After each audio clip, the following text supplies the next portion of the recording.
ஆன்மநேய அன்பர்கள் அனைவருக்கும் ஆத்ம வணக்கம். வேலூர் சித்த வித்தை தவ மையத்தின் சார்பில் நம்முடைய ஞானபிதா ஜெகத்சோதி சுவாமி சிவானந்த பரமஹம்சர் அவர்கள் உலக மக்கள் நலன் கருதி உருவாக்கிய சித்த வேத தத்துவத்தை உங்களின் செவிகளுக்கும் சிந்தனைக்கும் பயன் தரும் வகையில் தினம் தினம் வழங்கப்படுகிறது. அதன் தொடர்ச்சியாய் இன்று 9ஆம் நாள் தொடக்கம். பிரகாசமானது கழுத்துக்கு கீழ் உள்ள கீழடுக்கினில் இருந்ததினால் அப்போது நமக்கு எவ்விடமிருந்து பிரகாசிக்கிறது என்று வெளிப்படுகிறது? கழுத்துக்கு மேலேயுள்ள மேல் அடுக்கிலிருந்து. தவிர இதோ இந்த வீட்டிற்குள் வாசலுக்கு நேரே ஒரு விளக்கு ஏற்றி வைத்து கதவை மூடினால் வெளியில் எப்படி இருக்கும்? இருட்டாய் இருக்கும். கதவை திறந்தாலோ வெளிச்சமாகும். அப்பொழுது எவ்விடமிருந்து வெளிச்சம் உண்டாகிறது? உள்ளில் இருக்கும் விளக்கிலிருந்து. அது வெளியில் எப்படி பிரகாசிக்கின்றது?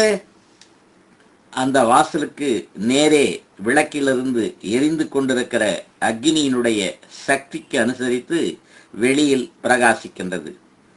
அந்த விளக்கில் எண்ணெயும் திரியும் அக்னியும் இல்லையானால் பிரகாசிக்குமா? பிரகாசிக்காது.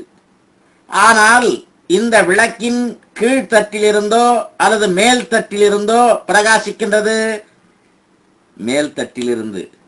அதே பிரகாரம்தான் நாம் இந்த ஜடத்தை ஒரு விளக்கிற்கு ஒப்பிடலாம். இந்த ஜடமாயிருக்கிற விளக்கில் கர்மமாய் வாயுவாய் இருக்கிற தைலத்தை நிறைத்து அதில் மனதாயிருக்கிற திரியை போட்டு ஆத்மாவாகின்ற தீபத்தினால் எரிந்து கொண்டிருக்கின்றதாகும் இக்காணுகிற உலகம். அது எந்த பிரகாரம் என்றால், விளக்கினுடைய மேல் தட்டில் இருக்கின்ற திரி எரிந்து எப்படி ஜொலிப்புடன் பிரகாசிக்கின்றதோ அதே பிரகாரத்தில் தான் இந்த ஜடமாயிருக்கிற விளக்கினுடைய மேல் தட்டிலிருந்து மனதாயிருக்கின்ற திரி எரிந்து ஜொலித்துக் கொண்டிருக்கின்றதாகும் இக்காணப்படுவது. மேல் தட்டில் எவ்விடமிருந்து பிரகாசிக்கிறது என்றால் அது புருவ மத்தியில் இருந்தாகும். காரணம், சிவனை விருப்பாட்சணன் என்றும் திரிலோசனன் என்றும் சொல்லுகின்றார்கள். ஆனால் சிவனுடைய ரூபமாகும் என்று சங்கற்பித்து படத்தை வரைந்து காணுகிறதுண்டு. அந்த படத்தை பார்க்கும்போது அதற்கு 3 கண்கள் இருக்கின்றன. அவைகளில் ஒன்று நெருப்பு கண் என்றும் சொல்லுகிறோம். ஆனால் அந்த சிவன் யார் என்றால் ஜீவனாகும். அந்த ஜீவனாயிருக்கிற சிவனுக்கு 3 கண்கள் இருக்கின்றன. அதாவது இடகலை, பிங்களை, சுழுமுனை. அதில் இடகலை பிங்களை சந்திர சூரியர்களாகும். சுழுமுனை என்பது அக்னியாகின்றது. இதனால்தான் சிவனுக்கு 3 கண்கள் உண்டென்றும் அவைகளில் ஒன்று அக்னி நேத்திரம் என்றும் அது புருவ மத்தியிலாகும் என்றும் சொல்ல காரணம். அதை அனுசரித்துத்தான் முன் சொன்ன படத்திலும் புருவ மத்தியத்தில் அக்னி நேத்திரம் எழுதியிருக்க காரணம். அப்பொழுது புருவ மத்தியம் என்று சொல்லுகிறதே சுழிமுனை என்று சொல்லுகிற அக்னி நேத்திரமாகும். ஆனால் அந்த புருவ மத்தியில் அக்னி இல்லாவிட்டால் நமக்கு பிரகாசிப்பதற்கு வழியுண்டோ? வழி இல்லை. ஆனால் நம்மில் எவ்விடமிருந்து பிரகாசிக்கிறது? புருவ மத்தியில் இருக்கிற சுழுமுனையான அக்னி நேத்திரத்திலிருந்து. அதற்கே ஆகும் இருதயம் என்று சொல்லுவது. இவ்விதத்தில் தன்னில் ஆகாச மத்தியத்தில் புருவ மத்தியமாய் இருதயமாய் சுழிமுனையாய் இருக்கிற அக்னி நேத்திரத்திலிருந்தே நமக்கு பிரகாசிக்கிறது. 2ஆம் அத்தியாயம் முற்று பெற்றது. 3ஆம் அத்தியாயம் சித்த வேதம் தொடக்கம். சிஷ்யன், தாங்கள் இதுவரை கூறியதிலிருந்து தான் தானே ஈஸ்வரன் என்றும் அப்படி இருக்கிற தன்னுடைய சக்தி வெளியில் வியாபித்த போது அதிலிருந்து உலகம் உண்டானதென்றும் தெரிய வந்தது. ஆனால் உலகத்தில் சாதாரணமாக புண்ணிய பாவங்களை கொண்டாகும் ஜனன மரணம் என்று பொதுவில் சொல்லி வருகின்றது. அதனுடைய உண்மை என்ன? புண்ணியம் என்பதும் பாவம் என்பதும் என்னவென்று தாங்கள் அறிந்திருக்கின்றீர். புண்ணியம் என்பது நல்ல தொழில்களை செய்வது, அதாவது யாதொன்றையும் இம்சியாமல் தயவுடன் இருப்பதும், அன்னதானம் கோதானம் முதலியவைகளை செய்கின்றதும், யாகம் ஓமம் பூஜை முதலியவைகள் செய்கின்றதும் செய்விக்கின்றதும் மற்றுமாகும்.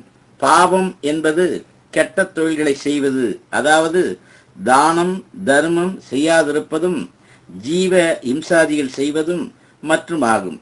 இந்தப்படியேயாகும் நானும் கருதியிருக்கிறேன். அப்படி கருதியிருப்பது மிகவும் தப்பிதமாகும்.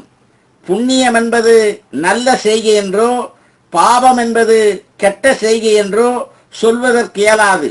அது ஏனென்றால் புண்ணிய பாவங்களை கொண்டாகும் ஜனன மரணம் என்று நீர்தானே சொல்லுகிறீர்.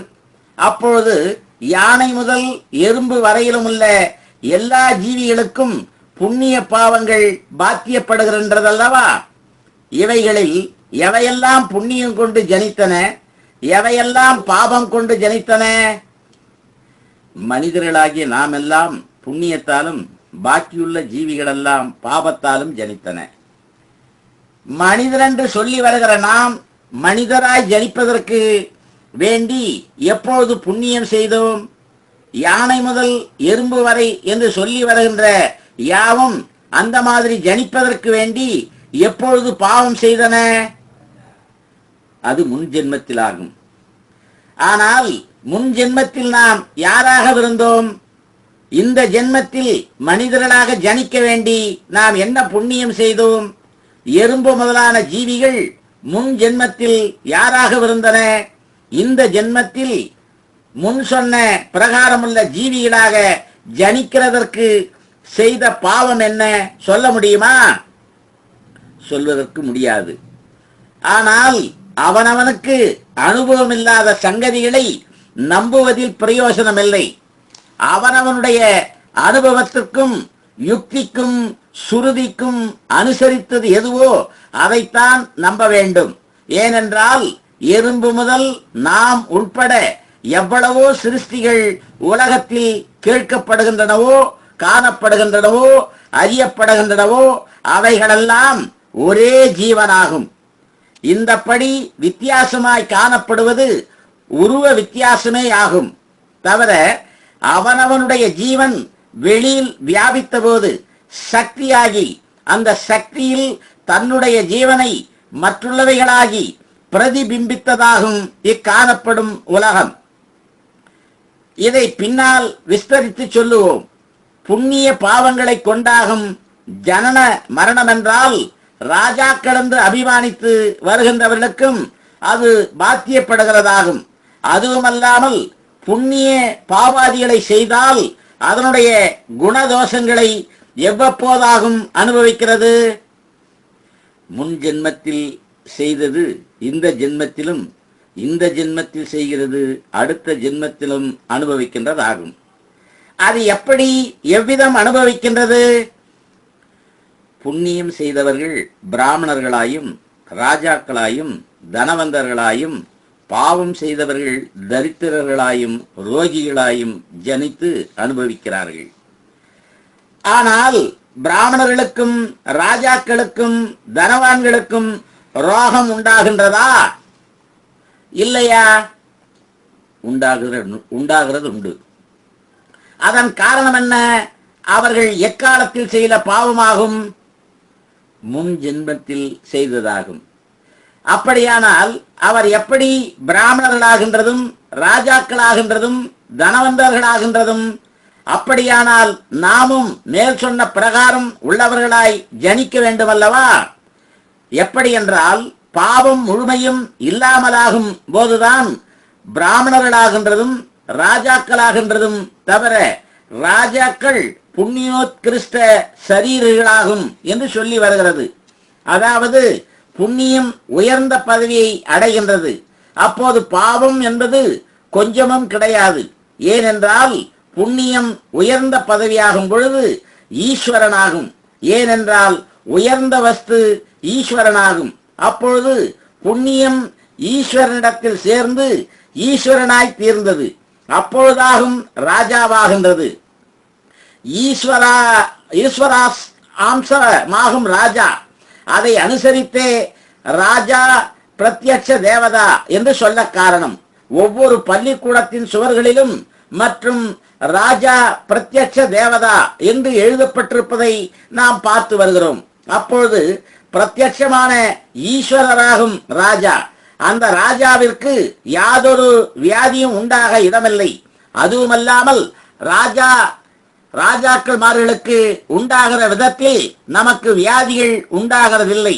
அவர்களுக்கு ராஜயஷ்மா, அதாவது சயம், ராஜப்ளவை, பௌத்திரம், மூலம், பிரமேகம், பக்கவாதம் முதலிய பெரிய வியாதிகளாகும் உண்டாகின்றன. அதனால் அவர்கள் பெரிய குற்றங்கள் செய்தவர்களாகும். அப்படி பெரிய பாபமான குற்றங்கள் செய்தவர்கள் ராஜாக்களாக ஜனிப்பதற்கு இடமுண்டோ? இடமில்லை. நன்று. நாளைக்கு தொடர்வோமா? ஆத்ம வணக்கம்.